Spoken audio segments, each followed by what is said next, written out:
Hey guys, I wanted to take a few minutes today and tell you one of our stories that led my family on our path to better health and wellness. When my second child was born, she was born healthy and things looked great. However, after a month, she fell below the charts. Um, we found out she had severe thrush, and so she wasn't eating right and wasn't getting the proper nutrients that her body needed.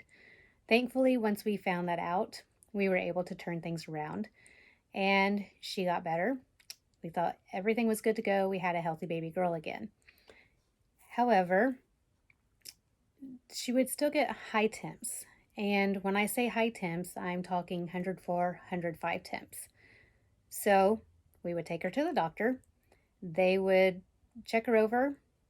They couldn't find anything wrong. So we would go home, and thankfully the high temps would pass and things would seem to be fine again. And this happened until she was about 3 years old. Just these apparent, no reason high temps. After that, the high temps didn't happen as often. And so we thought, okay, that's weird. Moving on. By the time she was 5 years old, though, went to kindergarten, it was not uncommon to get a phone call from the school saying, Kyla has a fever, you need to come pick her up.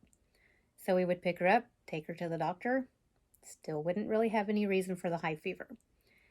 Eventually, she started getting blood in her urine. So that told us, okay, there is something else going on here. So through more testing and talking with a doctor, we were able to get referred to a specialist doctor, a children's doctor who specialized in kidney issues. So she did lots of blood work, urine work, and came back with us with a diagnosis. She said, your daughter has hyperoxaluria. I don't know about you, but I'd never heard that word before. Chances are you haven't either. But we now had a diagnosis, but we didn't know what it meant.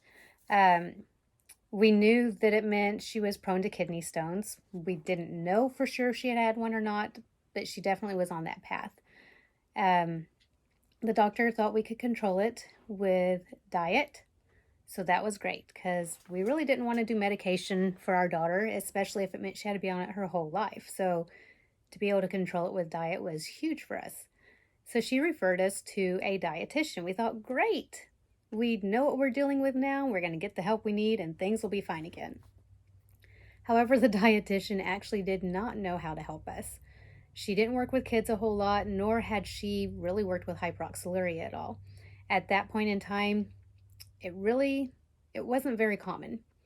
And even doing a search online to try to get information, it was near impossible. So here we were left with a diagnosis, knowing that it meant a low sodium, low oxalate diet, but that's really all the information we had. Obviously with sodium, it means you cut your salt intake. But if you look on any prepared food in the store, a can or a box, you'll see that sodium levels are pretty high. We were supposed to keep them below 140 milligrams per serving. That's near impossible, guys.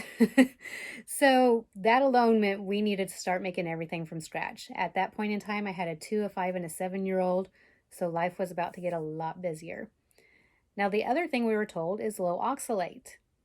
Okay, what foods have oxalate in them? Depending on where you search, you'll find different bits of information for foods that's involved in that. But one thing, a couple of them we know of for sure.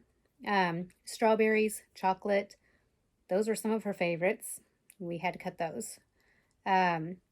Nuts, good leafy dark greens, tea, coffee, which didn't apply to her at the time, but I'm just kind of naming a few of them. These are things that contain high oxalates and make you more prone to form kidney stones. So we now knew a little bit about what we were dealing with, but I still had to do a lot of it on my own and learn to make everything from scratch, canning, everything, just so that we could have what our daughter could eat. Along the way, we found out that switching to pink Himalayan salt was a great thing to do because it is lower in sodium than table salt and even sea salt. So even though we still have to lessen the amount of it that we use, it's not as big of a deal because it's lower in sodium. And I have a little more information on the foods and the salts in a blog link that I'll post below this, so you can read a little bit more on that. By the time Kylea was 8 years old, we decided to start having her listen to her own body and regulate her food intake herself. By this time, we had been doing the diet for about 3 years. So we knew that if she was going to deal with it her whole life, she needed to learn how to deal with it. She needed to know what foods affected her, how they affected her. You know, can I have one strawberry and two is too much? She found that out. So now she's 15 years old and she does a really good job of regulating her own body. She knows where her limits are. And guys, that's huge. If you have ever tried to talk to an adult and try to help them learn to listen to their own bodies, you'll realize it really is a big deal. Many of us don't know how to do that. So for an 8-year-old to learn to do it, that was a pretty big deal. Well, after a few years, we realized we were on the right track. Diet was all we needed. We never needed medication. She had started going to the doctor to begin with when she was 5 every 6 months. Then it stretched to a year. And then finally we were told, you don't have to come back for another 2 years. Guys, this was all by diet and listening to her body.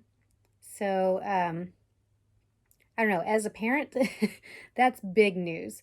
It's one thing to deal with special dietary needs for yourself as an adult, but to have to do it with a child who doesn't understand what's going on and having to learn a lot of it on your own, it's very comforting to hear that you're on the right track.